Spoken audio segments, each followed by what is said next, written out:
La Bibliothèque nationale de France. Dans le cadre des cours méthodiques et populaires de philosophie, Patrick Auchard propose une séance intitulée « La mort du roi ».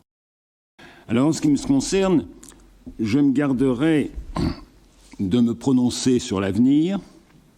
Ça serait, je crois, bien présomptueux et bien impertinent de ma part. Aussi, sans plus de préliminaires, je vais essayer de réfléchir sur la mort du roi, puisque tel est le titre de cette dernière séance, en puisant pour l'essentiel au récit de Michelet dans le livre 9 de son Histoire de la Révolution française, récemment réédité dans la Pléiade par les soins de mon ami Paul Pétitier. Alors, il est entendu dans les fastes de l'ancienne monarchie que le roi ne meurt jamais. C'est un principe, en quelque sorte, de cette monarchie. Et la célèbre acclamation de Saint-Denis, « Le roi est mort, vive le roi », consacre la personne ininterrompue, perpétuelle du roi, comme la seule garante de l'unité et de la continuité du royaume en tant que corps politique. Je cite Michelet, qui remarque effectivement au lendemain de l'exécution de Louis XVI que les puissances ennemies se réjouissent en pensant justement que la France va nécessairement se dissoudre. Et voilà son commentaire. En cela, nos ennemis jugeaient, d'après l'ancienne tradition de la France, que son unité était son roi. Aussi prenait-on bien garde dans la vieille monarchie que le roi ne mourut jamais. Sur sa fosse, au moment même où il entrait dans la terre, on criait « Vive le roi !» Nulle interruption entre les deux règnes, l'intervalle d'une minute aurait mis tout en péril. Il était si bien la clé de voûte que lui manquant un seul moment, tout semblait tomber dans l'ancien chaos. Et pourtant, ce que je voudrais essayer de montrer, c'est que les accointances du roi traditionnel avec la mort, avec la mise à mort, sont on ne peut plus prégnantes. À preuve, la glaçante convergente que fait poindre Joseph de Maistre entre ces deux êtres d'exception, façonnés, dit-il, spécialement par un fiat de la puissance créatrice, que sont le roi et le bourreau.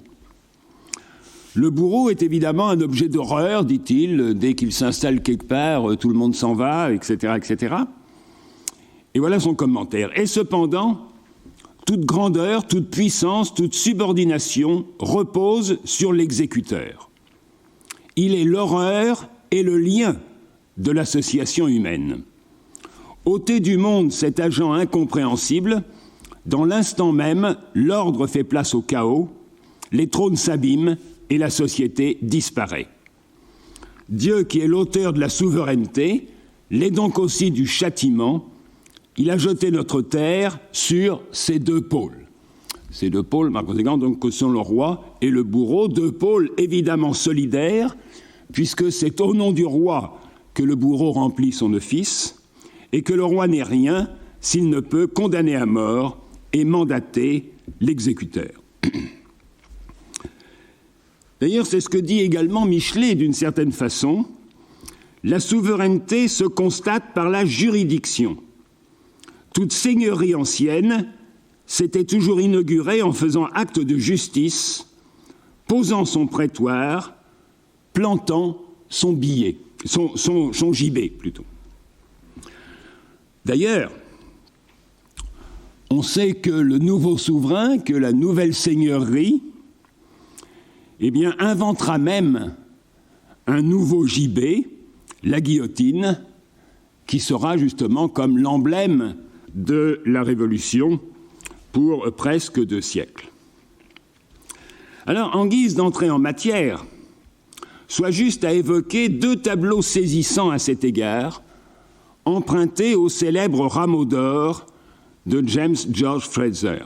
Cette énorme compilation, en quelque sorte, donc, de mythes, de récits, de faits bizarres est toujours assez frappant. Alors le premier tableau dresse au seuil de l'ouvrage et comme son noyau la figure sinistre et énigmatique de ce qu'il appelle le roi du bois. C'est le titre du premier chapitre, effectivement, donc, de l'ouvrage.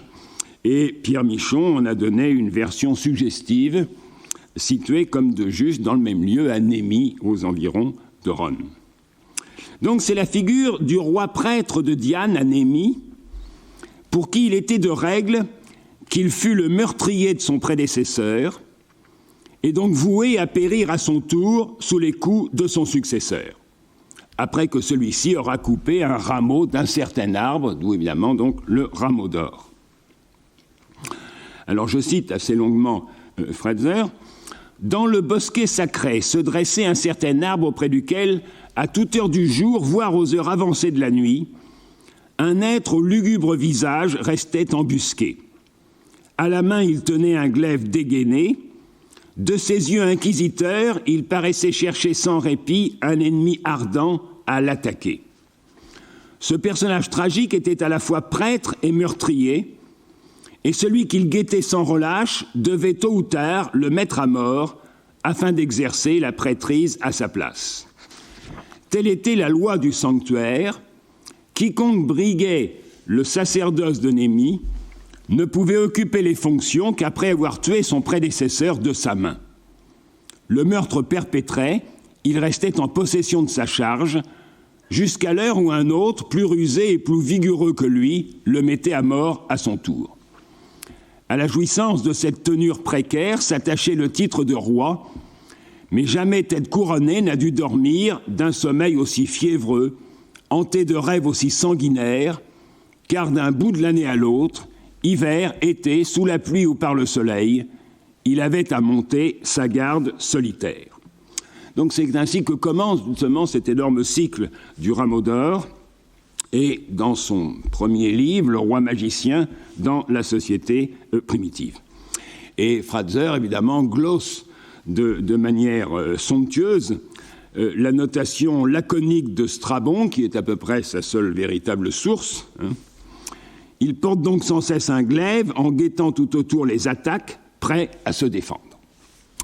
Alors le second tableau, non moins impressionnant, si moins sanglant, entame une vaste enquête sur le tabou, c'est le deuxième livre du cycle des rameaux d'or, en recensant avec minutie toutes les règles de l'étiquette qui enserrent l'existence du Mikado, l'empereur du Japon, mais aussi de maints autres souverains, qui enserrent cette existence dans ses moindres détails, comme s'il ne régnait qu'en étant comme mort, tel un roi machine, comme selon l'expression justement de Jean-Marie Apostolides, le roi machine, spectacle et politique au temps de Louis XIV. Donc un roi à ce point accablé du fardeau de la royauté, à ce point engoncé dans un réseau serré de rites censés garantir le bon ordre des choses, qu'il en est comme dévitalisé, mortifié par le luxe de précautions prises pour assurer la vie. Cette expression, justement, le fardeau de la royauté, est justement le titre du premier chapitre de ce second livre, Tabou et les périls de l'âme. Et je renvoie de nouveau à Michelet, au livre 9, les faits parlent assez haut, le bon sens avance. On ne pourra plus trouver dans quelque temps, c'est notre pensée, un être assez imprudent, assez imbécile pour accepter cette chance effroyable. Les royalistes obstinés qui voudront absolument que les trônes soient remplis seront forcés de faire la presse, on dirait maintenant, disons, le forcing, d'enlever au coin des rues le soir quelques pauvres diables pour être la victime humaine qu'on appelle roi, pour parader quelques jours entre les singes à genoux et ensuite épuiser l'outrage, la coupe d'enfer. Ce n'est jamais modérément que l'on expie le crime de contrefaire Dieu. La royauté et les rois deviendront un paradoxe et la critique à venir niera qu'ils aient existé. Alors qu'est-ce qu'il en est donc de cette étiquette autour du Mikado ? Voilà ce que dit Frazer. Sa personne est considérée si nous pouvons nous exprimer ainsi, comme le centre dynamique de l'univers d'où rayonnent vers les points cardinaux les lignes de force. De sorte que le moindre geste du roi peut affecter instantanément et déranger sérieusement quelque élément. Le monarque est le point d'application auquel se fixe le levier du monde et la plus petite irrégularité de sa part peut renverser le délicat équilibre. On a donc à prendre le plus grand soin de lui et lui-même doit faire grande attention. Sa vie tout entière, jusque dans ses plus minutieux détails, doit être réglée de façon qu'aucun de ses actes, conscients ou inconscients, ne dérange ou ne démolisse l'ordre établi de la nature. Autrefois, il, c'est-à-dire le Mikado, était obligé de s'asseoir sur le trône chaque matin pendant plusieurs heures, la couronne impériale sur la tête, et d'y rester comme une statue, sans bouger, les pieds ou les mains, la tête ou les yeux, ni aucune partie de son corps. On supposait qu'il conservait par ce moyen la paix et la tranquillité de son empire, mais si par malheur il se tournait d'un côté ou de l'autre, ou s'il fixait des yeux sur quelque partie de ses possessions, il était à craindre que la guerre, la famine, l'incendie ou diverses grandes calamités ne fussent sur le point de désoler le pays.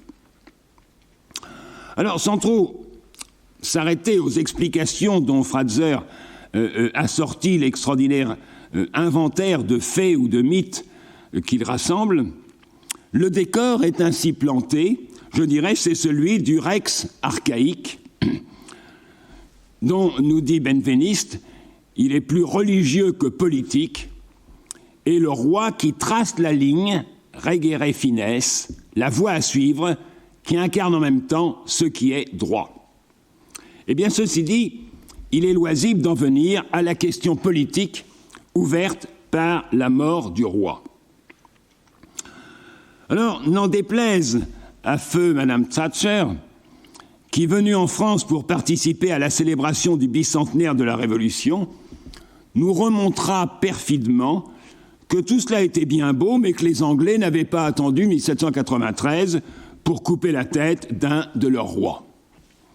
Eh bien, n'en déplaise à Madame Thatcher, l'exécution de Louis XVI demeure une sorte de hapax, pour peu, comme le dit Robespierre, que nous ne nous laissons pas induire en erreur par des exemples étrangers qui n'ont rien de commun avec nous. C'est dans son grand discours, justement, donc à propos du procès du roi, le 3 décembre 92. Et il poursuit que Cromwell ait fait juger Charles Ier par une commission judiciaire dont il disposait, qu'Élisabeth ait fait condamner Marie d'Écosse de la même manière. Il est naturel que les tyrans qui immolent leurs pareils, non au peuple mais à leur ambition, cherchent à tromper l'opinion du vulgaire par des formes illusoires. Il n'est question là ni de principe ni de liberté, mais de fourberie et d'intrigue. Mais le peuple, quelle autre loi peut-il suivre que la justice et la raison appuyées de sa toute-puissance ? Cette formule est assez remarquable, la justice et la raison appuyées de sa toute-puissance, et on aura peut-être à se demander si la justice et la raison et la toute-puissance peuvent faire bon ménage. Mais c'est cet alliage, en quelque sorte, la raison appuyée sur la toute-puissance, qui illustre justement, me semble-t-il, avec éclat, l'invention de la guillotine dont je parlais tout à l'heure, puisqu'il s'agit là justement d'une machine égalitaire, rationnelle et inexorable, comme le rappelle Daniel Arras dans son livre « La guillotine et l'imaginaire de la terreur ». C'est-à-dire une machine qui, je cite Arras, relègue le bourreau au second plan, qui se passe de sa virtuosité souveraine digne de son roi. Et je dirais en même temps qu'il tend à le désacraliser aussi bien que sa victime. Parce que justement, la guillotine, c'est automatique en quelque sorte. Alors que l'exécuteur auparavant, ce n'est pas si simple que ça, justement, de trancher avec une épée le cou d'un pauvre malheureux, hein, et il y a 1000 anecdotes justement donc sur toute la virtuosité qu'il fallait montrer et la maladresse que certains bourreaux justement avaient montré. Alors sans doute, à suivre Michelet, je cite, « Un roi tué n'était pas chose nouvelle. Charles Ier avait péri sans que la religion monarchique en fût ébranlée. » Seulement, précisément, il ne s'agit pas, en l'occurrence, comme dit Michelet, sur le terrain scabreux, sanglant du procès du roi, je vais reprendre ces expressions, scabreux, sanglant, effectivement, comme terrain, la question de cette mort du roi, eh bien, il ne s'agit pas d'intrigue dynastique, de complot ou d'attentat. Il s'agit de faire en sorte que la mise à mort du roi, que son exécution solennelle signe avec éclat ce que Michelet appelle la mort de la royauté. Donc ce n'est pas tant la mort du roi que la mort de la royauté qui doit être en quelque sorte célébrée. Ceux qu'ont voulu tuer, dit-il, ceux que la Révolution poursuivit dans le sang de Louis XVI, c'est cette pensée impie, l'appropriation d'un peuple à un homme. Aussi bien remarque-t-il, la Providence, enfin la Providence je la rajoute, mais enfin c'est bien l'esprit de sa remarque, la Providence pourvue à ce que le meilleur fût le dernier. Donc Louis XVI est en tant qu'homme précisément donc un des meilleurs au moins justement de nos rois. Que le meilleur fût le dernier afin qu'il parût bien à tous que le mal était moins dans l'homme que dans l'institution même, afin que ce fût plus que le jugement du roi, mais le jugement de l'ancienne royauté.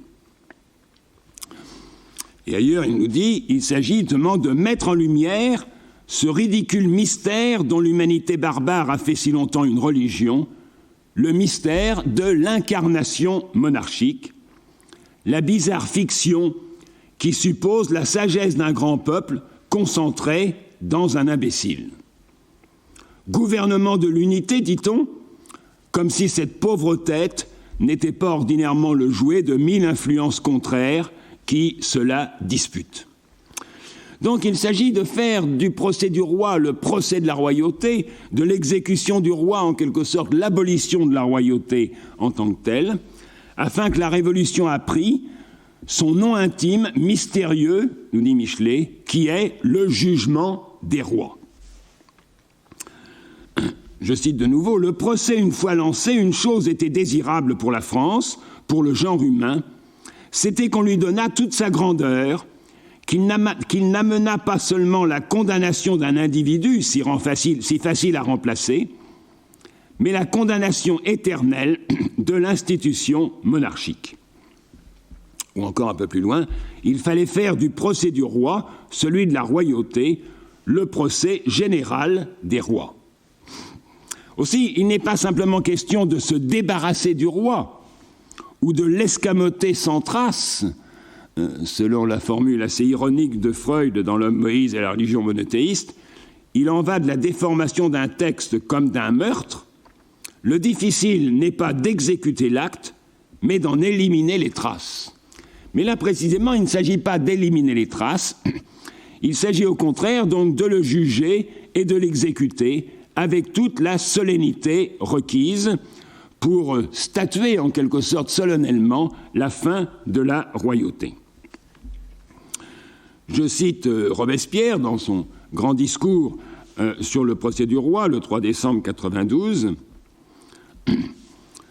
Si alors, c'est-à-dire le 10 août précédent, au moment justement de l'invasion des Tuileries, de l'insurrection, comme il sera dit, et qui force le roi donc à se réfugier au sein de la Convention et ensuite donc à être mené en prison au Temple. Si alors on l'arracha à l'indignation publique, ce fut sans doute uniquement pour que sa punition, ordonnée solennellement par la Convention nationale au nom de la nation, en devint plus imposante pour les ennemis de l'humanité. Quoi qu'il arrive, la punition de Louis n'est bonne, désormais, qu'autant qu'elle portera le caractère solennel d'une vengeance publique, qu'importe au peuple le méprisable individu du dernier roi. Toutefois, s'il est à l'ordre du jour d'en finir avec ce que Michelet appelle la manie des incarnations, je reviendrai longuement sur ce thème, avec la ténébreuse doctrine de l'incarnation royale, reste que ce terrain est on ne peut plus scabreux. D'abord, parce que la destitution du roi ne laisse pas d'introniser du même mouvement ce que Michelet appelle, mais ce qu'on appelle aussi bien justement dans le temps, le nouveau roi, le peuple.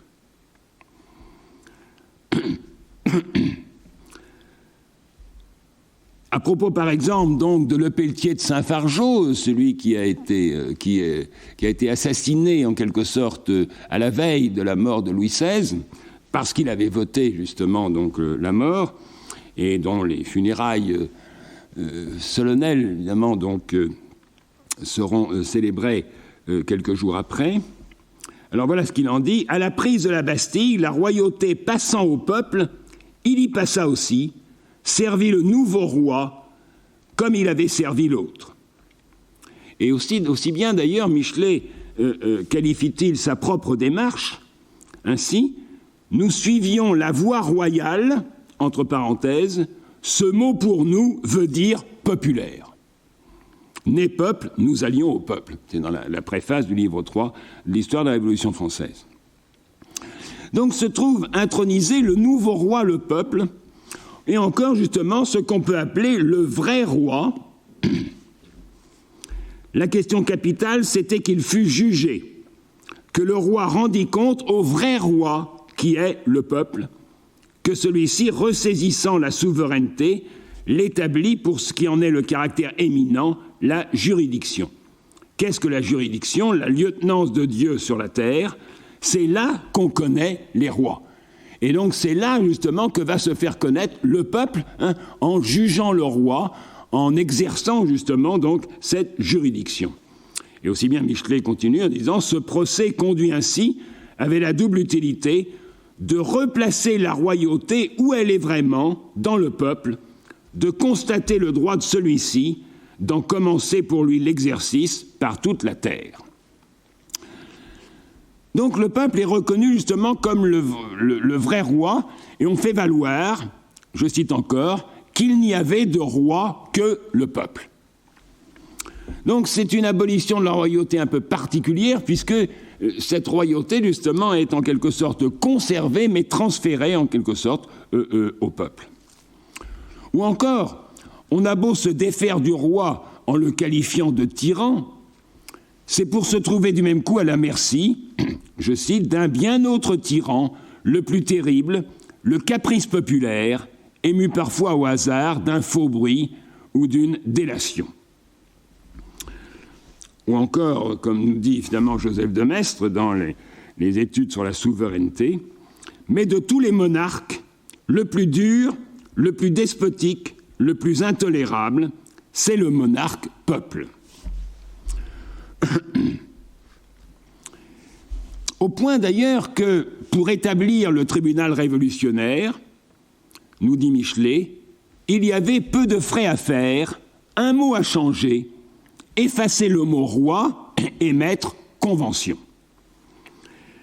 Et que Linde, celui qui organise justement le premier tribunal révolutionnaire, qui est un juriste évidemment de l'Ancien Régime, et bien voilà ce qu'en dit Michelet: il trouvait tout préparé dans le vieil arsenal de la terreur monarchique les armes de la terreur nouvelle. Et la terreur nouvelle n'a eu justement qu'à effacer le mot roi et à mettre convention ou à mettre comité de salut public. Moyennant quoi, la mise à mort du roi semble moins accomplir l'abolition de la royauté que son transfert au peuple, censé ressaisir la souveraineté, toujours déjà usurpée par les monarques anciens, et revenant enfin en son lieu naturel. Pourquoi, nous dit-il, par exemple, est-il de sainte conspiration à propos du 10 août, de la journée du 10 août? Et voilà la réponse: parce qu'elles sont le retour au droit, le vrai maître rentre chez lui, chasse l'intrus, le prétendu maître. Et ce transfert du roi en quelque sorte au peuple, ce transfert de la souveraineté justement du roi au peuple, eh bien n'est pas sans s'exposer du même coup, de façon plus vertigineuse encore, à ce que Michelet appelle la déification du peuple. C'est à propos de Robespierre, voilà ce qu'il dit, il fait du peuple non l'organe naturel et vraisemblable de la justice éternelle, mais il a l'air de le confondre avec la justice même. Déification insensée du peuple qui lui a servi le droit.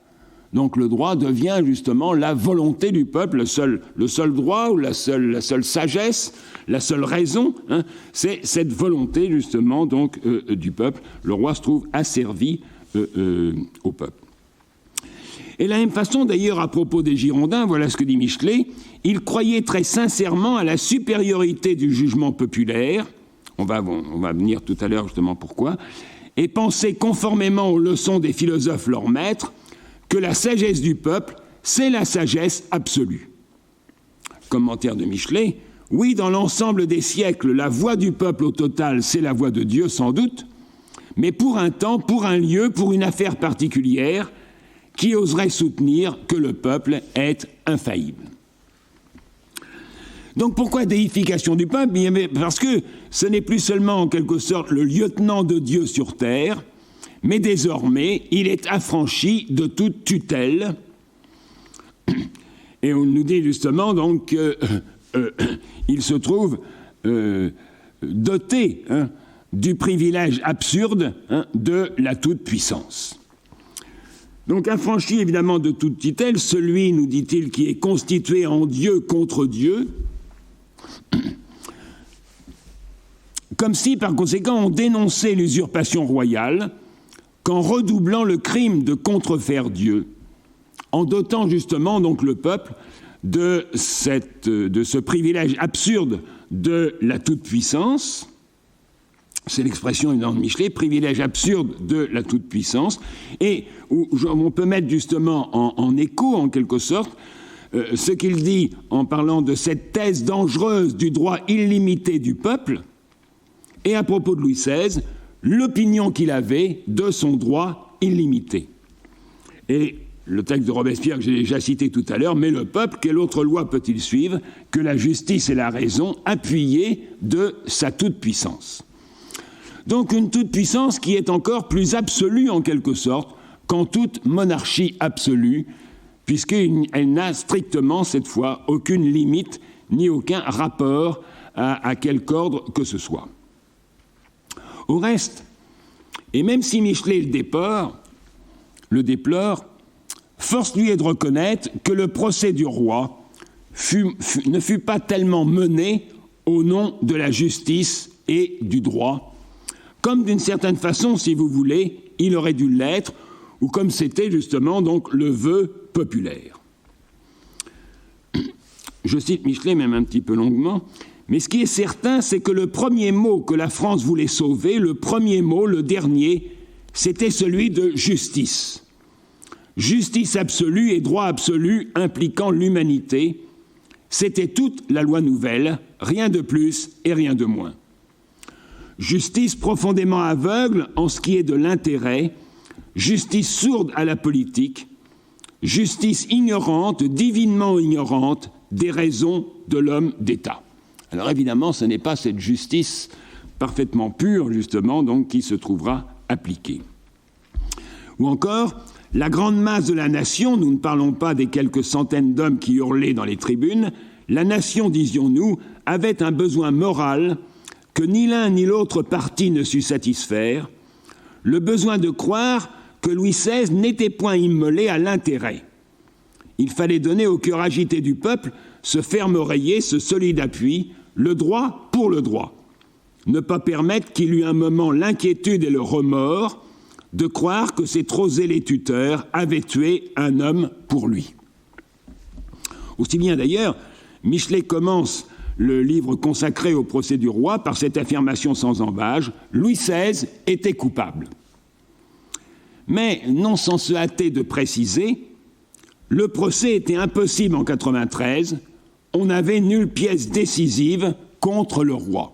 contre le roi, c'est-à-dire sur le grief essentiel qui était justement l'appel à l'ennemi ou l'intelligence effectivement avec l'ennemi.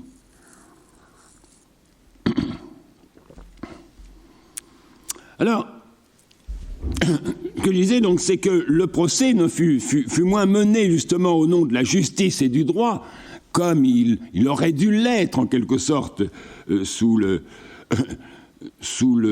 signe évidemment du droit absolu, comme on vient de dire.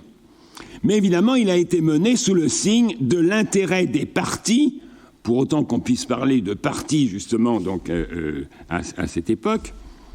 Je cite Michelet encore, « Si l'on cherche à expliquer l'ardeur et la persistance que telle politique du temps montrèrent à le perdre, c'est-à-dire à perdre le roi, on en trouvera sans doute une explication trop facile dans l'opposition acharnée des partis de la Convention, leur sombre furie de joueurs, les uns et les autres ayant joué leur tête sur la tête de Louis XVI. » Alors, sur ce jeu, évidemment, des partis, je renvoie donc au livre récent de Jean-Clément Martin, L'exécution du roi, 21 janvier 1793. Donc, sous le signe de l'intérêt des partis et par égard à ce que Michelet appelle, et ce qu'on appelle à l'époque, évidemment, donc, le salut public. Je cite, « Le salut public exigeait-il qu'on précipitât le procès du roi et qu'on le poussât à mort ?» Et je cite évidemment Robespierre, et répondant d'une certaine façon à cette question, « Louis fut roi et la République est fondée. La question fameuse qui vous occupe est décidée par ces seuls mots. Louis a été détrôné par ses crimes. Louis dénonçait le peuple français comme rebelle. Il a appelé pour le châtier les armes des tyrans ses confrères. La victoire et le peuple ont décidé que lui seul était rebelle. Louis ne peut donc être jugé, il est déjà condamné, où la République n'est point absoute. » Ou encore, « La République est proclamée, mais nous l'avez-vous donnée.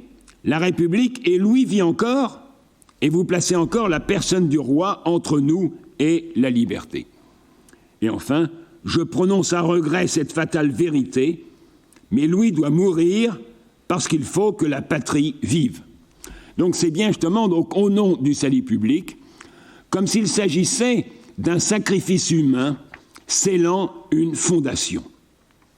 Je cite Michelet, « Les politiques qui s'acharnèrent à perdre Louis XVI crurent vraiment ne pouvoir fonder la société nouvelle qu'en mettant à néant la société ancienne dans son principal symbole. Ils crurent que l'une n'était pas, donc la société nouvelle, tant que l'autre vivait en lui, vivait dans ce principal symbole, et que la mort de Louis XVI était la vie de la France. » Ou encore, « Le roi semblait le vieux terme, la limite et la barrière. Beaucoup crurent qu'on ne pouvait passer la frontière que sur son corps, qu'il fallait un sacrifice humain, un homme immolé au dieu des batailles. Que firent les Romains pour fonder leur Capitole et le douer d'éternité? Ils mirent dans sa fondation une tête sanglante, sans doute la tête d'un roi. » Donc il s'agit dans le procès du roi, dans l'exécution du roi, il s'agirait plutôt justement d'une sorte de rite en quelque sorte de fondation, plutôt que d'un acte de justice, comme si plus que le canon du droit était entonné la vieille antienne ou rengaine monarchique du salut public et de la raison d'État. Alors voilà ce que dit Michelet à propos de Louis XVI d'ailleurs. Le fond de cette conscience, nous le savons par le témoignage du plus grave des témoins de M. de Malesherbes, c'était la tradition royale venue directement de Louis XIV, mais bien plus ancienne. Le principe du salut public ou de la raison d'État. La doctrine du salut public, attestée contre les rois, n'en avait pas moins été tout le fond de leur propre politique, le grand mystère d'État, Arcanum Imperii, que l'on se transmettait dans les familles royales. Et voilà ce qui se joue donc sous la Révolution, mais le même principe se retournant sur son maître, en reprit impitoyablement les arguments monarchiques pour prouver que la raison d'État demandait la mort du monarque. La Révolution, devenue reine, entrant dans les Tuileries, trouva là ce vieux meuble et tout d'abord en fit usage en le cassant sur la tête des rois qui s'en étaient servis. Et Michelet parle ailleurs de la vieille routine, justement, donc, du salut public ou de la raison d'État. Alors, deuxièmement, c'est un terrain scabreux encore, à raison même, justement, qu'il est sanglant. Car s'il est acquis qu'en l'occurrence, la Révolution ne tua qu'un mort, selon l'expression évidemment forte de Michelet, quoi que tu fasses, dit-il en parlant justement de l'esprit de la Révolution, quoi que tu fasses au moins, tu auras la consolation de n'avoir tué que des morts, puisque justement la société ancienne était plus que moribonde, elle était justement périmée, hein, et que ça n'était justement que des sépulcres blanchis. Donc la Révolution ne tua qu'un mort, c'est-à-dire que, je cite encore, le roi dès 1789 n'existe plus que comme obstacle, comme un corps étranger placé dans les chairs, qui tant qu'il reste là, y maintient la fièvre. Que cet homme vivant n'était là que comme un corps mort, nous dit Michelet. Ou encore que le roi, confondu avec l'institution morte, n'était qu'une tête de bois, vide et creuse, rien qu'une chose. Donc voilà, tout ce qui relève justement de l'Ancien Régime, précisément, donc, est pensé comme creux, vide et étant complètement vermoulu, en quelque sorte. Bon. Eh bien, il n'en reste pas moins qu'autant, je cite, il fallait que la royauté fût traînée au jour, exposée devant et derrière, ouverte, et qu'on vit en plein le dedans de l'idole vermoulue, la bête tête dorée, pleine d'insectes et de vers. Donc il fallait justement faire constater, en quelque sorte, par le peuple, hein, cette idole vermoulue, ce caractère justement vermoulu et parfaitement périmé justement donc de l'Ancien Régime. Mais Michelet remarque par ailleurs, autant si l'on frappait cette tête et qu'on en tira seulement une goutte de sang, la vie était constatée, on recommençait à croire que c'était une tête vivante, la royauté revivait. Alors, il y a là une analyse, effectivement, tout à fait remarquable. Hein. La monarchie est morte, mais c'est d'une certaine façon en tuant Louis XVI qu'elle revit, ou qu'on la fait revivre. Donc, il y a là ce que j'appellerais un fatal dilemme, et le terme de fatal revient sans cesse sous la plume de Michelet, un fatal dilemme. On ne pouvait, je cite, mettre en lumière la royauté, mettre en lumière justement donc l'idole vermoulue, vide et creuse de l'institution royale, qu'en tenant le roi en évidence sous les yeux de la population et en rapport avec elle.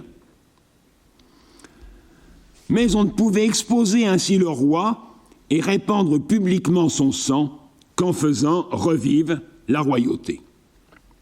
Donc Michelet dit, on put voir cette chose fatale que la royauté, morte sous le déguisement de Varennes, donc la fuite du roi sous un déguisement d'un bourgeois, donc morte sous le déguisement de Varennes, avilie par l'égoïsme de Louis XVI au 10 août, puisqu'il fait tirer justement sur la foule et qu'il ne requiert justement le cessez-le-feu que quand il voit bien que la partie est perdue. Eh bien, cette royauté, donc morte sous le déguisement de Varennes, avilie par l'égoïsme de Louis XVI au 10 août, venait de ressusciter par la force de la pitié et par la vertu du sang. Et Michelet examine de près justement donc cette force de la pitié et cette vertu du sang qui touche justement donc à l'exécution de Louis XVI. Autrement dit, si le roi à Versailles, avec toute sa pompe, inconnu du peuple, comme note Michelet, confondu avec l'institution morte, n'était qu'une chose, il ne saurait inversement être séparé de ce qu'on appelait justement sa dignitas, dût-on l'appeler Louis Capet. Je rappelle donc la formule de Louis XVI, justement, lorsqu'on lui lit l'acte d'accusation dans sa prison, c'est l'acte d'accusation qui est rédigé contre Louis Capet. Et il dit « Je ne m'appelle point Capet, a-t-il dit. Mes ancêtres ont porté ce nom, mais jamais on ne m'a appelé ainsi. » Aussi bien d'ailleurs pour son compte, Michelet remarque qu'il mourut dans l'impénitence, en se croyant roi malgré tout, en se croyant toujours le centre de tout, en s'imaginant que le monde tournait autour de lui, que sa race avait une importance mystérieuse et quasi divine. Mais naturellement, Michelet montre évidemment combien cette impénitence est liée à son éducation de roi, et en particulier au fait qu'il n'a aucun sens justement de la nation, mais enfin, ce n'est pas exactement mon propos justement pour aujourd'hui. Ce qui veut dire par conséquent que tout déchu qu'il fut, ce qu'on peut appeler le gros fermier de la Beauce, le roi avait l'air myope, le regard vague, la démarche lourde, le balancement ordinaire au Bourbon, faisait à mon père l'effet d'un gros fermier de la Beauce. Donc Michelet a là une description effectivement donc de Louis XVI via son père, qui l'a vu comme il était un petit peu offert justement donc à la vue de tous ou presque au temple. Donc eh bien le gros fermier de la Beauce, soumis aux avanies du temple et jusqu'à l'échafaud, trônait encore. Dans sa prison toute ouverte, sur l'échafaud même, Louis XVI trônait encore.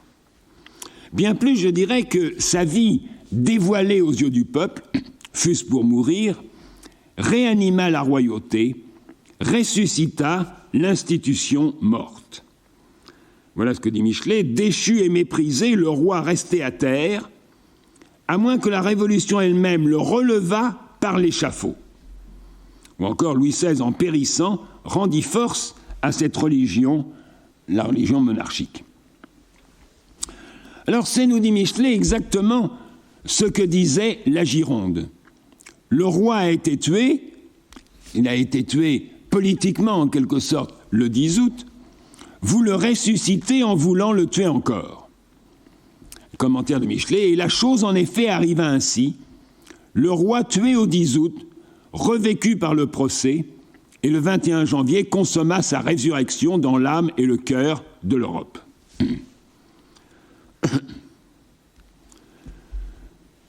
Autrement dit, le corps périssable de Louis Capet n'est pas séparable du corps politique impérissable de Louis XVI, et inversement. Si bien qu'on ne peut abolir ce dernier, le corps politique, l'idole vermoulue, qu'en frappant le premier, ni frapper celui-ci qu'en revivifiant celui-là, dès lors que le sang répandu du corps périssable prête vie au corps impérissable et en réanime le sépulcre blanchi. C'est donc justement cette vertu du sang, en quelque sorte, cette vertu politique en quelque du sang, ou ce que Michelet appelle encore ailleurs la réalité en quelque sorte du sang. Donc ce fatal procès, comme dit Michelet, eut donc l'effet très fatal de montrer le roi au peuple, de le replonger, je dirais d'une certaine façon, de le retremper dans le peuple, de les remettre en rapport. Alors que justement Saint-Just avait posé qu'un roi est hors nature, de peuple à roi, nul rapport naturel. Aussi bien d'ailleurs, avec sa cohérence implacable, il entendait qu'on décrétât l'exécution sans autre forme de procès. Commentaire de Michelet, il ne fallait pas juger longuement le roi, mais simplement le tuer.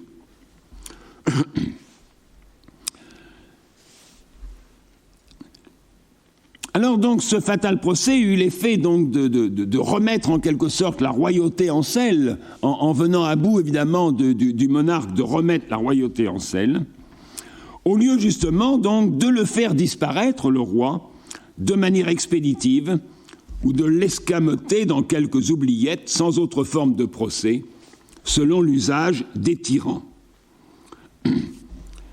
Les tyrans sont plus habiles. Ils ne montrent pas leurs victimes, ils les cachent, les enfouissent, les enterrent au donjon de Spielberg, donc pour Joseph II, et au puits de Venise. La chose est bien connue. Donc au lieu d'enfouir en quelque sorte le roi dans quelques oubliettes, selon l'usage des tyrans, et comme le regret en vint à certains. Je cite par exemple Robespierre, « J'ai entendu les défenseurs de l'inviolabilité », c'était évidemment une des questions à propos justement du procès du roi, puisque dans la Constitution, le roi était censé inviolable. Donc j'ai entendu les défenseurs de l'inviolabilité avancer un principe hardi que j'aurais presque hésité moi-même à énoncer. Ils ont dit que ceux qui, le 10 août, auraient immolé Louis XVI auraient fait une action vertueuse. Bon, donc si on s'était débarrassé de Louis XVI dans le feu, en quelque sorte, de l'insurrection, dans le feu, effectivement, de l'émeute, ils auraient fait une action vertueuse. Alors voilà ce que dit après Robespierre. Il est peut-être des gens qui ne seraient pas fâchés qu'une main remplit les fonctions de la justice nationale. Citoyens, défiez-vous de ce piège. Le regret en vint sans doute à Robespierre, mais maintenant c'est trop tard. Maintenant justement que le roi a été accueilli dans la Convention, mis en prison, etc., eh bien il faut le juger et on ne peut plus l'escamoter ou le tuer à la dérobée.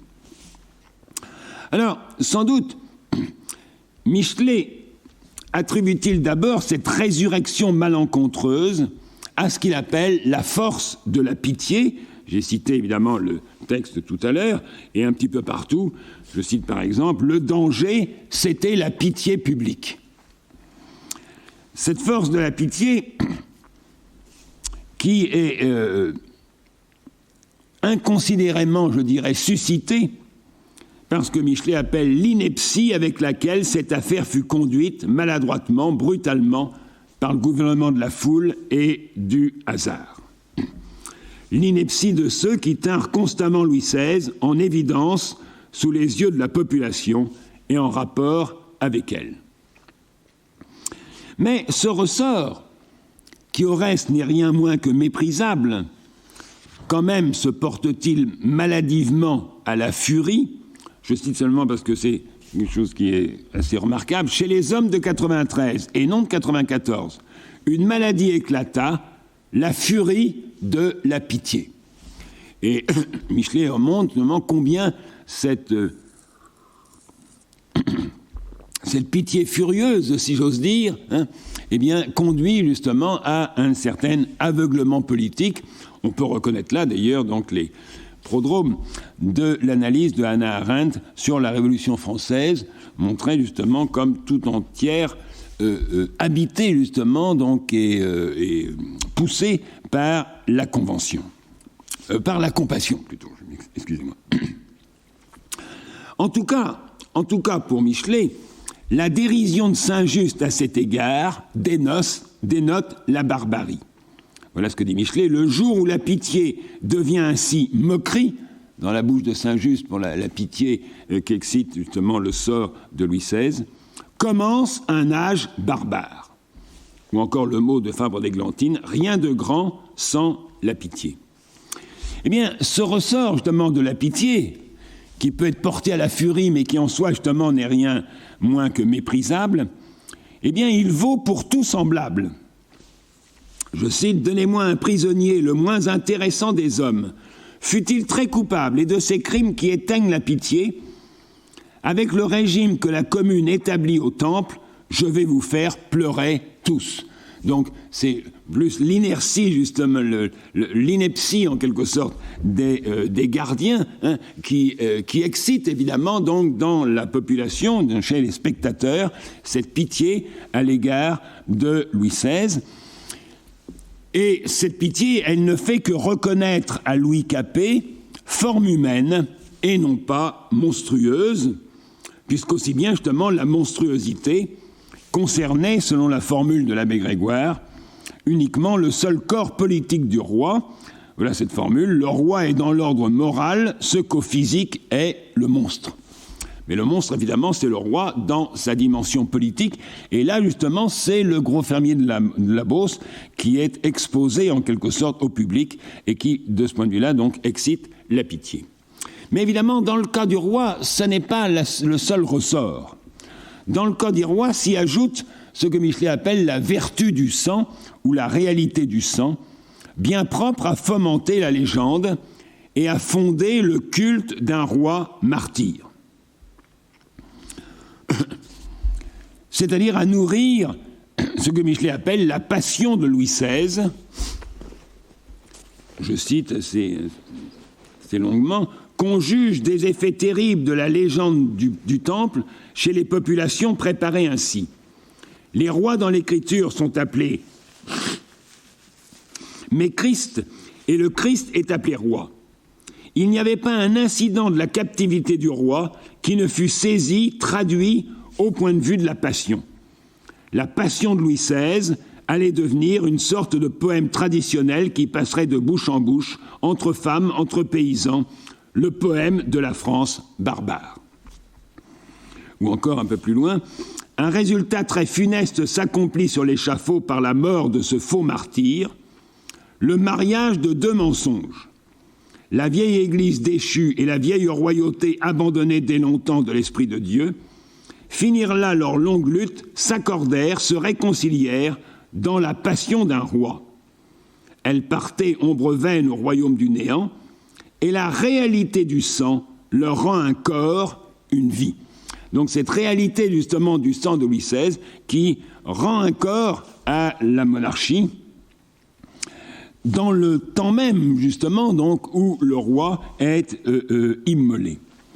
Comme si, en tout état de cause, le roi ne pouvait réintégrer l'humanité commune, par le biais, justement, donc, de la pitié, eh bien, il ne pouvait réintégrer l'humanité commune que sous la figure du Christ, doublant celle du gros fermier de la Beauce.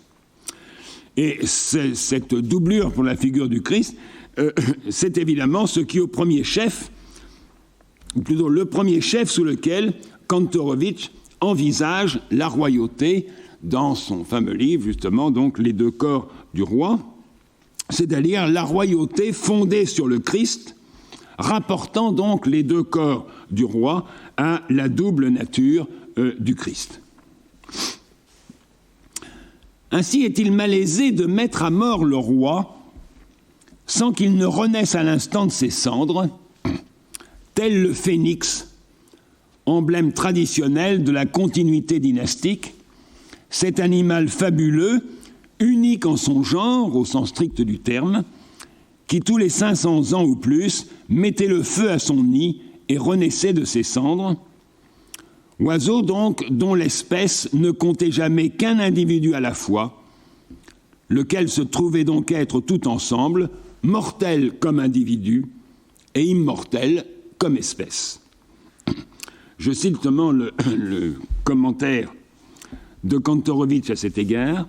L'oiseau imaginaire, révélait par conséquent une dualité, c'était à la fois l'individu phénix et l'espèce phénix, mortel en tant qu'individu, bien qu'immortel aussi, parce qu'il représentait l'ensemble de l'espèce. Il était à la fois individu et collectif, parce que l'ensemble de l'espèce ne produisait qu'un seul spécimen à la fois. Donc cette espèce du phénix est une espèce très particulière, c'est une espèce ou une corporation, disons, pour prendre le vieux terme, qui, comme une dynastie, s'égrène au fil du temps, de telle sorte qu'à tout instant, elle comporte toujours un et ne comporte jamais qu'un seul spécimen. Alors encore faut-il préciser quel est l'enjeu de cette épreuve scabreuse qui se joue autour de la mise à mort du roi. Alors l'affrontement des partis à cet égard est passablement embrouillé et je dirais qu'il opère comme à front renversé. Voilà ce qu'en dit Michelet. Les montagnards pour juges voulaient la Convention, donc que le roi fût jugé justement par la Convention.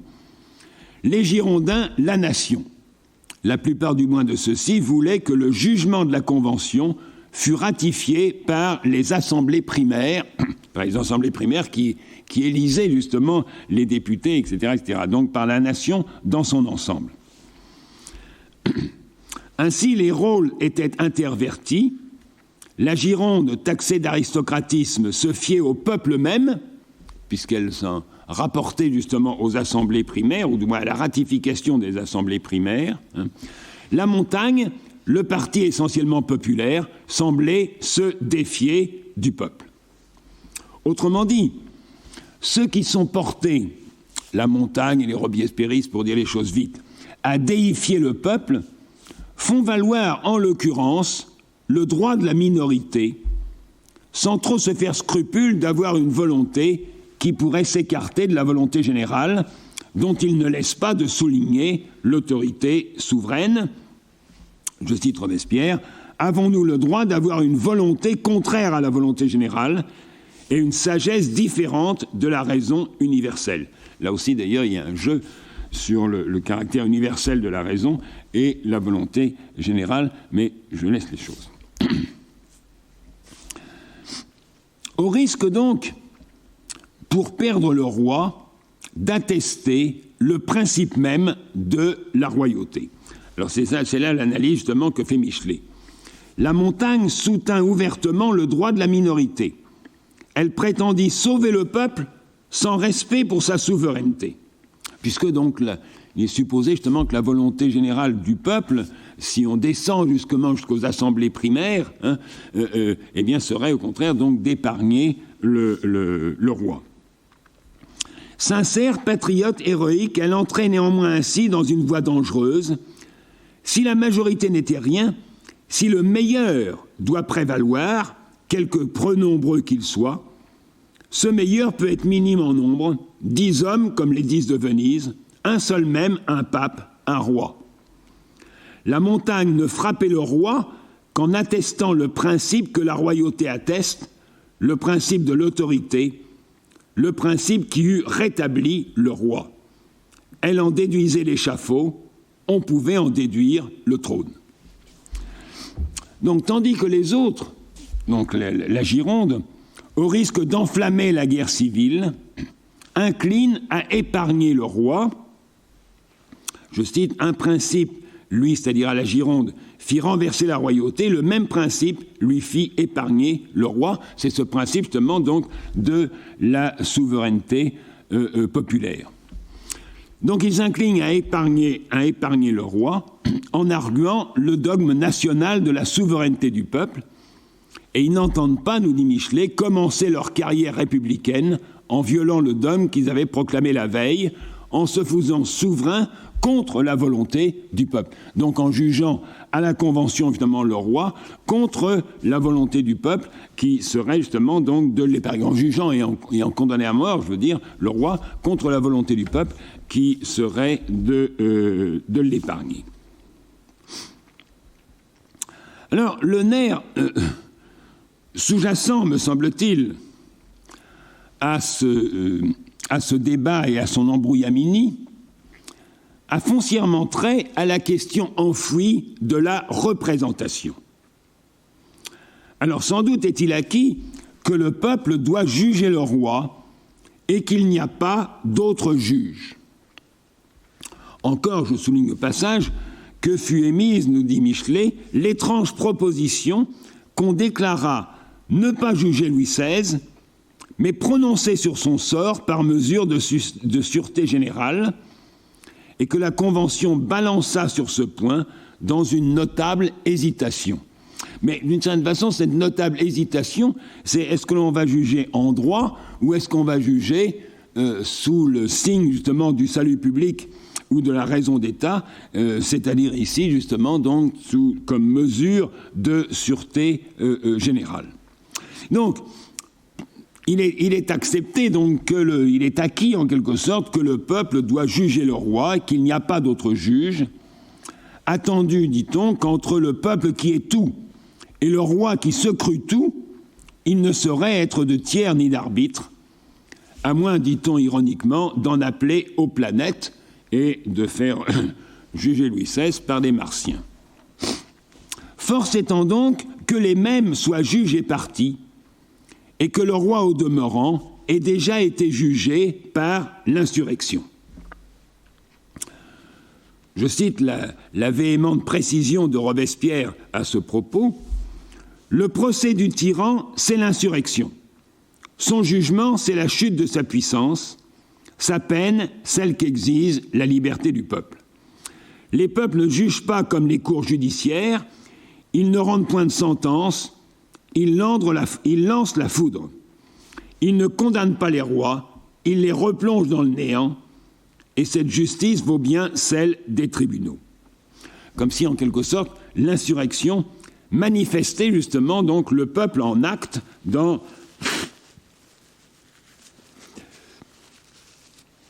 son autorité, en quelque sorte, judiciaire ou dans son autorité de juridiction. Donc il est acquis, de toutes les façons, premier acquis, il est acquis donc que le roi doit être jugé, et doit être jugé justement par l'insurrection, même si, par la Convention, hein, même s'il a déjà été jugé par l'insurrection, et que la Convention ne va faire justement que ratifier ce jugement. Sans doute, en second lieu, est-il pareillement acquis que la Convention représente expressément le peuple jusque dans son pouvoir judiciaire. Je cite, « Maintenant, la Convention représentait-elle le peuple ? Il est difficile de le contester, mais le représentait-elle expressément dans son pouvoir judiciaire ? Pour résoudre cette question, il faut se rappeler le moment où elle fut élue. » Or, la Convention fut élue à la suite, justement, ou peu de temps, justement, après, donc, le 10 août, c'est-à-dire dans le moment même, justement, donc, où c'était bien le procès du roi, la question du jugement du roi ou de l'exécution du roi, qui était à l'ordre du jour, et donc, elle est bien élue, justement, donc, de telle sorte que le peuple lui confère, justement, donc, ce pouvoir judiciaire. Donc les deux questions, c'est la Convention qui doit juger le roi, et la Convention est bien habilitée, en quelque sorte, représente bien... C'est le peuple, dis donc, qui doit juger le roi, mais la Convention représente bien, justement, le peuple. Ces deux questions sont à peu près acquises. Mais ce qui reste litigieux, ce qui reste problématique et profondément enfoui, c'est la facture de cette représentation, c'est ses ressorts qui ne laisse pas de puiser subrepticement dans la vieille idéologie ou mythologie monarchique. La preuve en est que l'œuvre de la Révolution, selon Michelet, fut d'achever l'institution de la nation en une personne morale, à ce titre inviolable. La nation, ce n'est plus une collection d'êtres divers, c'est un être organisé, bien plus une personne morale. Un mystère admirable éclate, la grande âme de la France. La personne est une chose sainte, à mesure qu'une nation prend le caractère d'une personne et devient une âme, son inviolabilité augmente à proportion, le crime de violer la personnalité nationale devient le plus grand des crimes. Et c'est ce crime, justement, donc, dont est coupable Louis XVI, précisément, donc, par son appel à l'ennemi, ou du moins donc ce que l'on en dit à cet égard. Donc dès lors que l'objet de la Révolution française, ou le moment de la Révolution française, c'est vraiment donc cet achèvement de la nation comme une personne morale et inviolable, alors disons, entre parenthèses, que Louis XVI ne se fait aucun scrupule d'appeler à l'aide les cours étrangères qui, pour lui, justement, ne sont pas tellement étrangères, c'est une affaire familiale, en quelque sorte. Il y a son beau-frère qui est à Vienne, il y a ses cousins qui sont ici, etc., par là. Bon. Et qu'il ne trouve il ne fait aucun scrupule, justement, donc, de cet appel, et qu'il n'y voit pas, justement, là, un crime lèse-nation, en quelque sorte. Ça veut dire, par conséquent, que l'énigme qui est posée à la Révolution, ou comme dit Michelet, le sphinx vient de lui-même se mettre devant la France, lui barrer la voie, dire « devine ou meurt ». Alors, devine ou meurt quoi ? Eh bien, cette énigme, c'est la question lancinante qui la tarauda tout au long de son cours, et qui n'est autre que celle d'assurer l'unité de la patrie, par-delà toutes les fractures qui ne manquent pas de l'affecter, ou de la déchirer. C'est-à-dire d'affronter le grave problème, nous dit Michelet, de l'unité parmi les hommes sur les décombres de la fausse unité royale. Je cite, « La France sortie de l'âge barbare ne pouvait plus se contenter de la fausse unité royale qui si longtemps avait couvert une désunion réelle. Ou encore de la mauvaise unité, c'est un résumé d'un discours de Danton au lendemain de la proclamation de la République, le 25 décembre 92, mort à la mauvaise unité, la dictature, mort à la mauvaise liberté, l'esprit local et départemental, l'esprit de division et de démembrement. Ou encore du semblant d'unité que la royauté lui donnait, c'est-à-dire donnait donc à l'ancienne France. Je cite encore, l'ancienne France elle-même, malgré le semblant d'unité que la royauté lui donnait, avec sa diversité infinie de coutumes, de poids, de mesures, avec ses douanes entre provinces, avec ses pays d'État et de privilèges divers, tenait beaucoup de la faiblesse et de l'hétérogénéité des États fédératifs. C'était sous un roi une fédération grossière où toutes les formes sociales, fiefs, républiques, quasi-royautés princières, coexistaient dans une confusion inexprimable, des mots infinis de détails, un désaccord ridicule. Donc, semblant d'unité que donnait la royauté, eh bien, la question révolutionnaire par excellence, c'est vraiment donc de trouver la vraie unité, en quelque sorte, l'unité véritable. Autrement dit, je cite, la Convention avait plus à faire que de défendre l'existence de la France, nos rois l'ont souvent défendue, sa mission toute spéciale, infiniment difficile, qu'elle remplit par tous les moyens, c'était d'en fonder l'unité. Sitôt entrevue, nous dit-il, l'idée sublime de l'unité véritable, ce but lointain du genre humain, la question imprévue s'imposa de fonder cette haute unité, c'est-à-dire de savoir comment un grand État non monarchique peut obtenir l'unité. Or, si telle est la rude tâche impartie aux hommes de 93, fonder l'unité d'un empire immense obtenu par la loi seule et sans fiction royale, ils auront beau proclamer sur tous les tons la République une et indivisible, décréter l'unité dans la loi, je cite Michelet, dans leur foi naïve à la toute-puissance de la loi, à son efficacité invincible, ils croyaient que l'unité, pourvu qu'elle fût décrétée, à coup sûr existerait. Voire même, ils ont beau fouiller leurs entrailles pour y chercher le mot de l'énigme et livrer au rasoir national tous les successivement supposés fauteurs de discorde, je cite Michelet, impitoyable pour eux-mêmes, ce fut à eux qu'ils s'en prirent. Ils cherchèrent le mot de l'énigme dans leurs entrailles déchirées, interrogèrent leur propre sang, et marchant à la solution par l'élimination meurtrière de tout ce qui s'en écartait, fouillèrent à extinction dans la logique de la mort. Ou de même, ils ne se rassuraient bien sur les nuances qui les séparaient qu'en mettant entre eux le distinguo de la mort, comme si le ciment de l'unité devait donc être le sang. Et donc c'est évidemment toute la question justement de la terreur qui se joue ici, fonder l'unité par élimination donc, des fauteurs de troubles. Eh bien, ils ont beau déployer par conséquent tous ces efforts, le vœu d'unité demeura stérile, aussi stérile que celui du christianisme. Ils ignoraient qu'ils avaient pour mission non ce vœu stérile d'unité que déjà le christianisme a tant répété en vain, mais la recherche sérieuse des moyens qui peuvent vraiment réaliser l'unité. Non évidemment sans faire délirer les esprits les plus raisonneurs. Je cite encore, « L'unité, ce rêve éternel de l'humanité, le jour où l'on crut la tenir, où l'on crut la réaliser dans la grande société qui, depuis 89, menait les destinées humaines, un vertige fanatique tourna les esprits, personne ne but impunément à cette grande coupe de Dieu pour la première fois offerte aux lèvres de l'homme, une ivresse sauvage comme l'orgie des mystères antiques s'empara de ces philosophes, de ces raisonneurs, les fit délirer. » Aussi bien, comment la fondation de cette unité sacrée, l'unité de la patrie,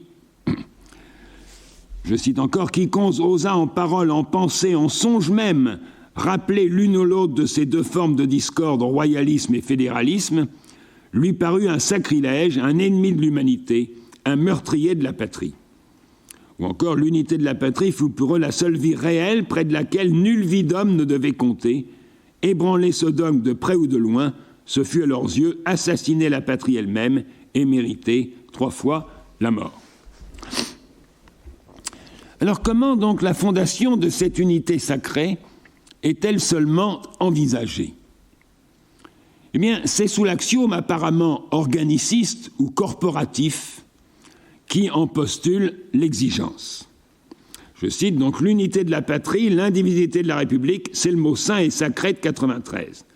Point de vie sans l'unité. Nul axiome plus sûr. Ce n'était pas une question de curiosité scolastique, c'était celle du salut et de la vie même. Pour les êtres organiques, se diviser, c'est périr. Et plus ils sont organisés, plus l'unité est la condition absolue de leur existence. L'homme meurt s'il est divisé, le serpent coupé vit encore. » Donc c'est un principe apparemment justement organiciste en quelque sorte de la société conçue comme un organisme et requérant du même coup cette unité organique ou cette unité substantielle. Eh bien, le dogme donc qui s'impose, c'est que la nation porte le trait unitaire d'une personne morale comme telle sainte et inviolable, on l'a rappelé justement donc tout à l'heure, et qu'elle l'assume par la vertu d'une unité de représentation. Donc c'est là que vient justement ce point de la représentation. Je cite, « La France doit être un tout indivisible, elle doit avoir unité de représentation. Je demande donc la peine de mort contre quiconque voudrait détruire l'unité en France, et je propose de décréter que la Convention pose pour base du gouvernement qu'elle va établir l'unité de représentation et d'exécution. » C'est un résumé justement du même discours de Danton que j'ai déjà mis à contribution justement donc tout à l'heure. Donc c'est une unité donc de représentation, elle assume cette unité par la vertu d'une unité de représentation. Eh bien, je dirais qu'à partir de là, on peut bien pourfendre éloquemment la fausse unité royale, la mauvaise unité dictatoriale, le semblant d'unité ou le leurre par lequel la royauté donna le change en couvrant une désunion réelle, pour affronter le problème jamais auparavant posé, du moins dans un grand empire, de l'unité véritable. Eh bien, les termes mêmes dans lesquels l'énigme ou le mystère admirable est abordé ne laissent pas de puiser dans le vieux fond de la tradition monarchique. Alors, à défaut de s'engager dans les subtils méandres des analyses de Kantorowicz, il suffit de se rapporter à Hobbes pour s'en convaincre, ne serait-ce qu'à sa formule expressément paradoxale, selon laquelle « Rex est populus ». C'est le roi qui est le peuple. Je cite, c'est dans le Décivé 13.8. « Dans une monarchie, les sujets sont une multitude, multitudo, et bien qu'il y ait là un paradoxe, c'est le roi qui est le peuple. » Pourquoi ? Eh bien parce que la multitude naturelle, qui ne forme pas un peuple, justement, qui est multitudo et non pas populus, eh bien la multitude naturelle n'accède à l'unité, ne devient une personne civile, l'union ainsi faite est appelée cité ou société civile, et même personne civile, nous dit Hobbes, car comme il y a une seule volonté de tous, elle doit être tenue pour une seule personne.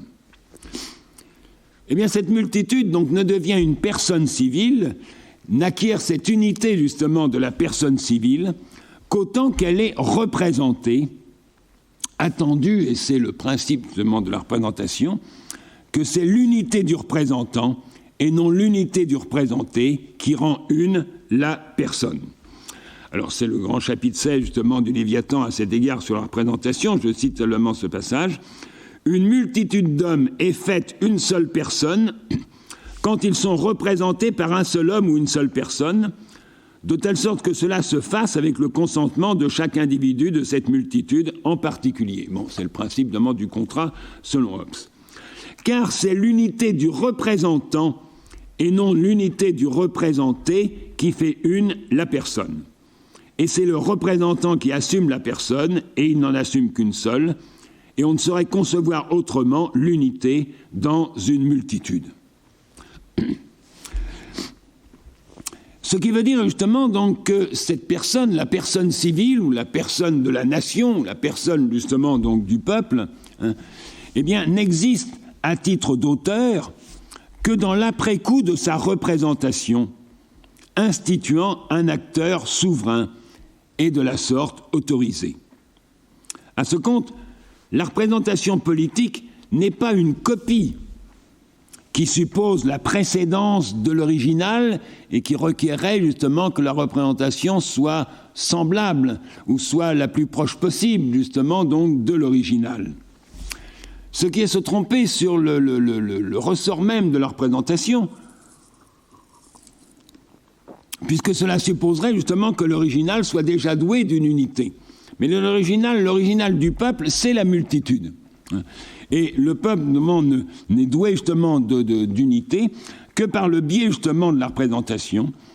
Donc la représentation, c'est une opération qui dote de personnalité et d'unité ce qui en est de soi dépourvu, en instituant un acteur autorisé qui en assume le rôle.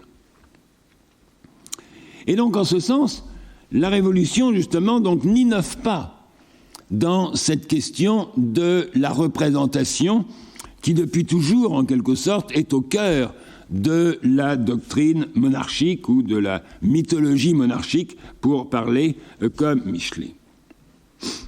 À moins, et ça sera mon dernier propos, à moins que ce dont la Révolution commença à faire l'épreuve à travers la mise à mort du roi, ce fut que l'unité n'est jamais qu'une fiction. Ce fut précisément contre ce mot d'unité qui est brandi comme sacré, comme saint, etc., justement, sous la Révolution, eh bien, il me semble que le moment révolutionnaire, et le moment en particulier de la mort du roi, c'est le moment, justement, où commence à se fissurer ce vœu de l'unité, ou du moins où commence à se rendre compte que ce vœu de l'unité est voué à demeurer stérile. En tout cas, dans le transfert de la souveraineté du roi au peuple,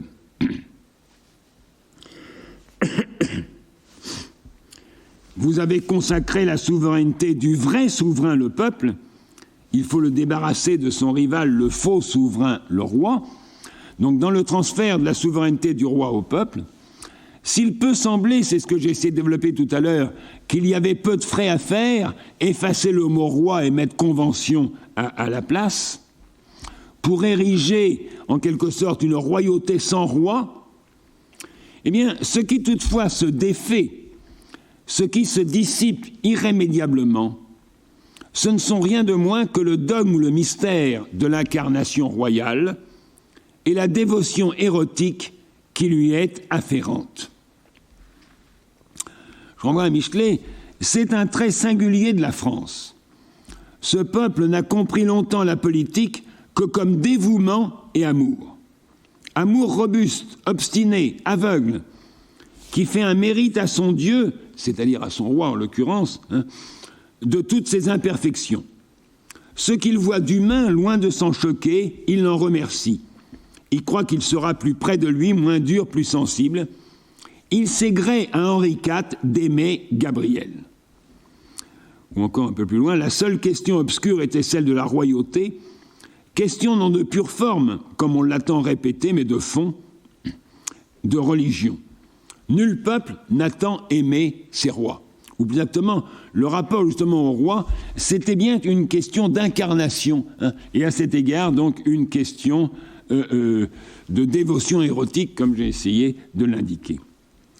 Et à ce compte, il me semble que le 21 janvier 1793 marque bien un événement fondateur, mais n'y est pas tant fondée l'unité véritable que balayée la fausse unité royale.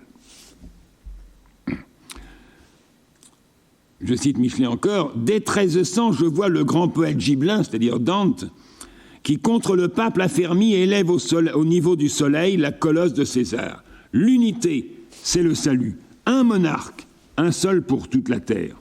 Voilà la base de toutes les théories qu'on a depuis entassées pour appuyer ce principe. L'unité est le résultat supposé de l'unité, la paix, et depuis, nous n'avons eu presque jamais que des guerres. » Donc ce qui se trouve balayé, c'est bien la fausse unité royale, c'est-à-dire une forme de société qui se trouve mettre l'amour à la place de la loi, selon la formule forte de Michelet, là, que je n'ai pas le temps de commenter. Et une société qui se trouve par conséquent proprement incorporée dans le giron d'un Dieu de chair. Je cite, « L'unité reposait jusque-là sur l'idée d'incarnation religieuse ou politique. Il fallait un Dieu humain, un Dieu de chair, pour unir l'Église ou l'État. »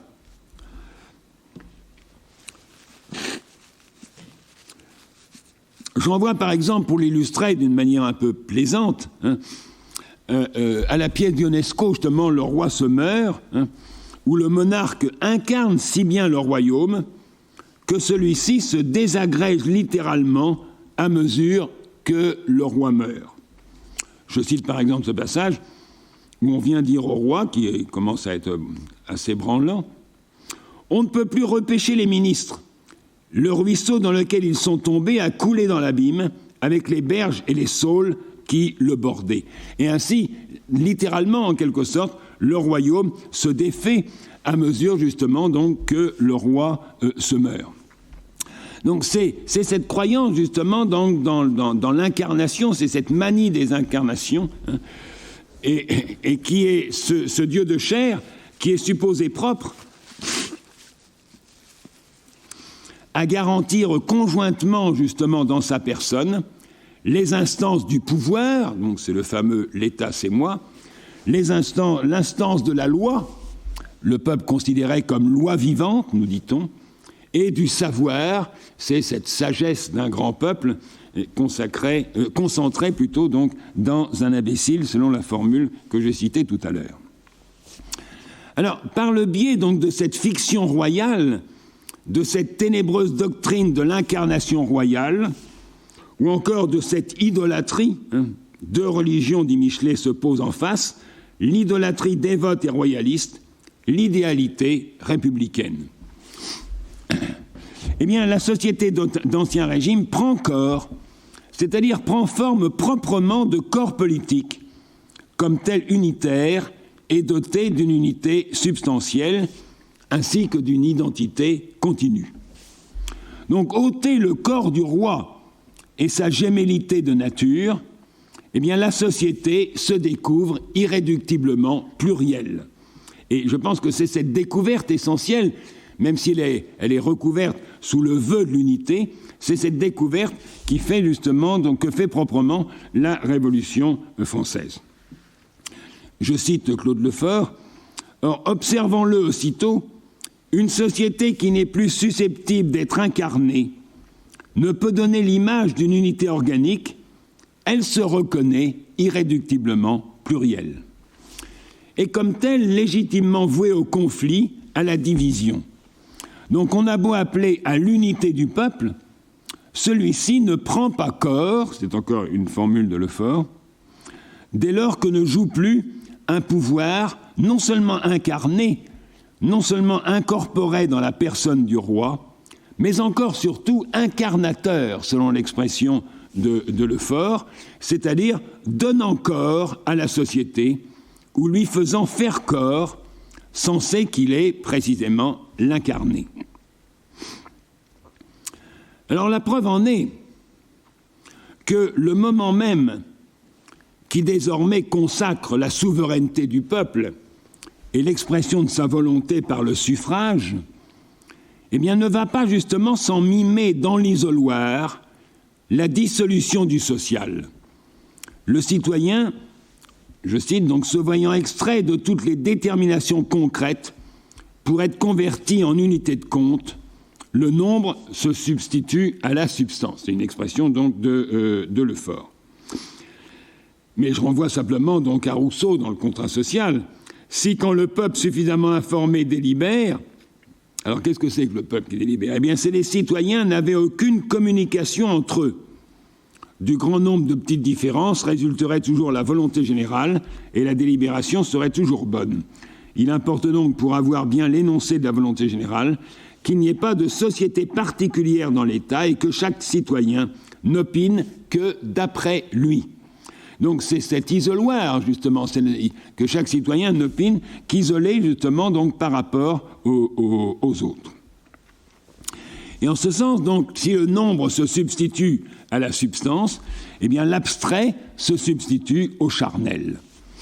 Pour peu que cette exigence d'abstraction, donc rien moins justement que charnel, et c'est d'ailleurs ce que Michelet reconnaît aussi dans le XVIIIe siècle en général, ou dans ce qu'il appelle la royauté de l'esprit, qui s'élève sur les ruines du dogme de l'incarnation royale, l'esprit est libre chez eux, Montesquieu, Buffon, Voltaire, Rousseau, des formes de l'incarnation. Il le dégage de ce vêtement de chair qu'il a porté si longtemps. De même à propos de la loi telle que l'entend Montesquieu, loi abstraite et non vivante. D'ailleurs, c'est en l'occurrence justement pour lui faire un certain reproche, mais je passe justement donc sur ce point. Donc pour peu que cette exigence d'abstraction, qui est rien moins que charnelle, ne soit pas totalement remplie, elle ne saurait l'être totalement, eh bien le pouvoir qui émerge de l'opération est exposé à déchoir au rang d'une domination de fait, suspect de n'être que le mandataire de certains des intérêts qui pullulent au sein du social, ainsi découvert donc dans son morcellement. Non sans, comme le pressent et comme le redoute évidemment Lefort, que ne puisse y faire jour une féroce réactivation au titre du fantasme. Et c'est ce fantasme sans doute qui habite les sociétés démocratiques, le fantasme du peuple un, de son identité substantielle, le rejet de la division, la réactivation d'un corps soudé à sa tête, d'un pouvoir incarnateur, font éclore le totalitarisme. Ou comme dirait Rosanvallon, le retournement contre elle-même de la démocratie. Donc, avec la chute et l'éclipse du roi, c'en est fini, nous dit Michelet, du principe charnel, qui ordonnait et captivait la société dans l'obédience énamourée d'un souverain corps, indissociablement glorieux et trivial. Et si dorénavant le peuple est tout, il ne l'est que de façon précaire, qu'en vertu de ce que Lefort appelle une transcendance interne du social. Cette transcendance interne du social, qui fait le propre du système démocratique, avec son avènement, c'est-à-dire l'avènement de la démocratie, s'opère une mutation symbolique telle que le pouvoir continue d'apparaître au-dessus de la société, mais simultanément engendré par elle. C'est-à-dire que le pouvoir est en même temps simultanément la règle et le produit, et à ce titre, évidemment, rien moins qu'absolu. Donc il n'y a plus en quelque sorte de garantie ultime, et donc cette transcendance interne du social, elle est dûment contestable et contestée. Ou encore, si le peuple est tout, c'est la formule du tout à l'heure, le peuple qui est tout et le roi qui se crut tout, eh bien c'est dans une conjoncture où la société s'avère être foncièrement réfractaire à se circonscrire dans la détermination d'une totalité. Au contraire, elle ne laisse pas d'être transie par une indétermination radicale et d'éprouver ce que Lefort appelle la perte des repères de la certitude, non sans se trouver évidemment du même coup exposé au vice du relativisme et tenu à ce qu'il appelle d'une manière très remarquable une éthique du doute. Je cite simplement ce passage, si j'arrive à me relire. Pour qu'une telle société réussisse à tenir ensemble, en dépit de la multiplicité des intérêts, des opinions, des passions qui la déchirent, il faut qu'elle fasse sienne à quelque degré une éthique du doute. On la voit d'un côté, il est vrai, dangereusement tentée de céder aux doutes sceptiques, mais d'un autre côté, elle accueille une incertitude féconde, révèle une connaissance par le doute. Alors, il me semble que ces deux expressions, justement, une incertitude féconde, cette incertitude qui n'est pas seulement le relativisme ou qui n'est pas seulement le doute sceptique, mais une incertitude féconde et une connaissance par le doute, une connaissance qui ne se sépare pas justement donc de l'incertitude d'une certaine façon. Autrement dit, au fil de cette désincorporation qui va de pair avec une désintrication des registres du pouvoir, de la loi et du savoir, en démocratie, car tel est le nom de ce qui s'amorce à compter de la mort du roi et dont il nous incombe encore d'éclaircir l'horizon, eh bien se fait jour la notion nouvelle du lieu du pouvoir comme lieu vide, selon la formule célèbre et rebattue de Lefort. Sans doute, évidemment, ce lieu n'est-il jamais proprement vacant, mais aussi il n'est jamais pleinement occupé, parce que, nous dit Lefort, nul individu, nul groupe ne peut lui être consubstantiel. Et que les gouvernements qui s'y exercent, je dirais par provision, ne sauraient se l'approprier, ni le remplir, emprunts qu'ils sont de la division sociale dont ils sourdent. Aussi, la représentation se fait-elle toujours valoir, mais loin de donner corps aux représentés, son fléau penche tout à rebours vers ce qu'on a appelé justement le droit illimité du peuple, jusqu'au très funeste principe, nous dit Michelet, savoir que le peuple garde le droit de révoquer ses députés avant la fin de leur mandat, au risque de réduire les représentants à des ombres craintives et impuissantes. Je cite encore Michelet, pour soutenir leurs dangereuses propositions, les Girondins étaient obligés de poser un principe faux, à savoir que le peuple ne peut déléguer aucune part de sa souveraineté sans se réserver toujours le droit de ratification. De ce que la Constitution devait être présentée à l'acceptation du peuple, ils induisaient que toute mesure politique et judiciaire était dans le même cas. Il faudrait commenter justement ce terme. Donc si enfin la mise à mort du roi est un acte fondateur, c'est paradoxalement pour fonder l'absence de tout fondement ultime, et initier une forme de société qui s'intime justement d'en faire l'épreuve, de se rompre à une énigme moins à résoudre qu'à continuellement interroger. Et je voudrais donner le dernier mot à Lefort. La nature de l'homme n'est pas d'être insaisissable, mais il y a quelque chose d'insaisissable dans l'homme qui se signale à travers les cultures et les individus et que nous nommons énigmes. Ce qui me paraît être une grandeur de la démocratie, c'est qu'il y ait tacitement reconnu le fait que chacun est insaisissable pour l'autre. Et je dirais justement que tel est justement le creuset d'un rapport entre les hommes. Je vous remercie et vraisemblablement à bientôt. Vous venez d'écouter un podcast de la Bibliothèque nationale de France. Retrouvez les conférences, rencontres et créations de la BNF sur toutes les plateformes de podcast ainsi que sur le site bnf.fr.